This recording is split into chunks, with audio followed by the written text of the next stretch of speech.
কুকুর বিড়াল কি বিশ্ববিদ্যালয়ে পড়ে, আমাদের মতো বিসিএস পরীক্ষা দেয়, তাদের কি মেডিকেল সায়েন্স সম্পর্কে কোনো ধারণা আছে? এভাবে আমরা হত্যা করে কিংবা তাদেরকে তাদের আবাস থেকে অপসারণ করে কখনোই কোনো সমাধান পাবো না। মানুষ যেন একটু মানবিক হয়, কারণ আমাদের এই পৃথিবীটা তো আসলে শুধু মানুষের না। হ্যাঁ, হয়তো তারা বলবে যে এখানে অনেক ক্ষতিকারক রোগ ছড়াচ্ছে, এই হচ্ছে সেই হচ্ছে, সমাজের ক্ষতি হচ্ছে, তো সেই জায়গাটা আসলে কিন্তু কুকুরদের দোষ না। শহরের রাস্তায় পথকুকুরের উপস্থিতি নিয়ে মাঝে মধ্যেই বিতর্ক ও উত্তেজনার সৃষ্টি হয়। বিশেষ করে কিছু মহলের পক্ষ থেকে কুকুর নিধনের দাবি তোলা হয়, যা প্রাণী অধিকার ও জনস্বাস্থ্য উভয় দিক থেকেই একটি অত্যন্ত অমানবিক পদক্ষেপ। প্রাণীপ্রেমী ও বিশেষজ্ঞদের মতে আধুনিক সভ্যতায় কোনো প্রাণীকে অকারণে হত্যা করা কেবল অনৈতিকই নয়, বরং এটি প্রাণী কল্যাণ আইন 2019 অনুযায়ী দণ্ডনীয় অপরাধ।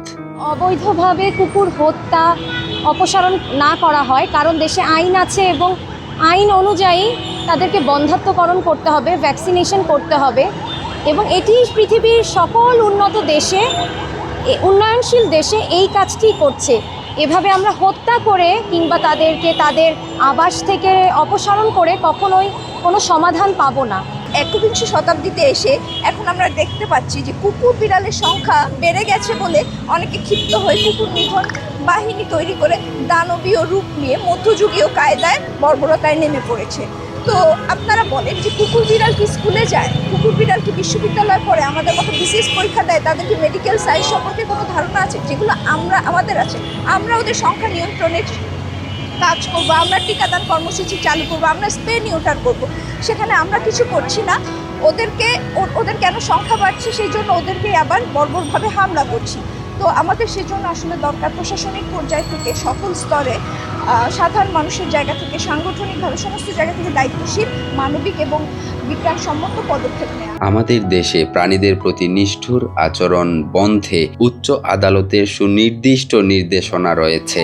আন্তর্জাতিকভাবে স্বীকৃত এবং বৈজ্ঞানিকভাবে প্রমাণিত পদ্ধতি হলো ক্যাচ, নিউটার, ভ্যাকসিনেট, রিলিজ। এই পদ্ধতির মাধ্যমে কুকুরদের ধরে প্রয়োজনীয় টিকা প্রদান এবং নির্বীজন করে পুনরায় তাদের নিজ এলাকায় অবমুক্ত করা হয়। এটি জলাতঙ্ক নিয়ন্ত্রণের একমাত্র সঠিক ও কার্যকর উপায়। অকারণে যেন কুকুর না মারে। আমাদের যে প্রাণী সম্পদ মন্ত্রণালয় আছে বা তাদের আন্ডারে যারা ভেটেরিনারি যারা কাজ করেন, তাদের মাধ্যমে সরকারিভাবেই কুকুরদের বন্ধ্যাত্বকরণের মাধ্যমে মানে কুকুরের বংশবৃদ্ধিটা এটা লিমিটের মধ্যে রাখা যায়।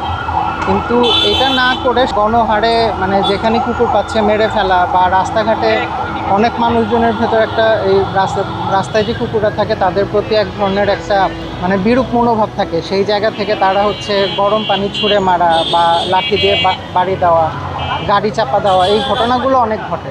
এই জায়গাটা থেকে আমরা চাচ্ছি মানুষের ভেতর একটা প্রাণীদের প্রতি ভালোবাসা তৈরি করা, মানুষ যেন একটু মানবিক হয়, কারণ আমাদের এই পৃথিবীটা তো আসলে শুধু মানুষের না। এখানে যত পশু পাখি যা আছে সবার সাথেই আমাদের শেয়ার করার কথা। গত এক দশকে দেশে জলাতঙ্কজনিত মৃত্যুর হার উল্লেখযোগ্যভাবে হ্রাস পেয়েছে, যা মূলত সরকারি ও বেসরকারি উদ্যোগে পরিচালিত নিয়মিত টিকাদান ও নির্বীজন কর্মসূচির সুফল। বিচ্ছিন্ন দু একটি ঘটনার ওপর ভিত্তি করে পুরো প্রাণীকুলকে হুমকি হিসেবে চিহ্নিত করা মোটেও বাস্তবসম্মত নয়। হ্যাঁ, হয়তো তারা বলবে যে এখানে অনেক ক্ষতিকারক রোগ ছড়াচ্ছে, এই হচ্ছে সেই হচ্ছে, সমাজের ক্ষতি হচ্ছে, তো সেই জায়গাটা আসলে কিন্তু কুকুরদের দোষ না। এটার জন্য কিন্তু বন্যপ্রাণী আইন আছে, তাদের সংরক্ষণ নীতি আছে, তাদের জন্য ভ্যাকসিনেশনের ব্যবস্থা আছে। আমি চাইবো যে সরকার এগুলো ব্যাপারে আরও সিরিয়াস হোক। কুকুরগুলি মানুষদেরকে কোনো হার্ম করে না, খুবই ফ্রেন্ডলি তারা, কিন্তু এদেরকে মেরে ফেলাটা খুবই আনরিজনেবল আমার লাগে, আর খুবই আননেসেসারি। এদেরকে যদি বাঁচানো যায় কোনোভাবে, তাহলে আমার মনে হয় এটাই সবচেয়ে ভালো ব্যবস্থা। কুকুর নিধনের মতো অমানবিক, বেআইনি ও অকার্যকর পথ পরিহার করে টিকাদান এবং সুশৃঙ্খল ব্যবস্থাপনা নিশ্চিত করাই সময়ের দাবি। প্রাণীদের প্রতি সহানুভূতিশীল হওয়া এবং বৈজ্ঞানিক ও মানবিক সমাধানের মাধ্যমেই শহরকে প্রকৃত অর্থে নিরাপদ করে তোলা সম্ভব।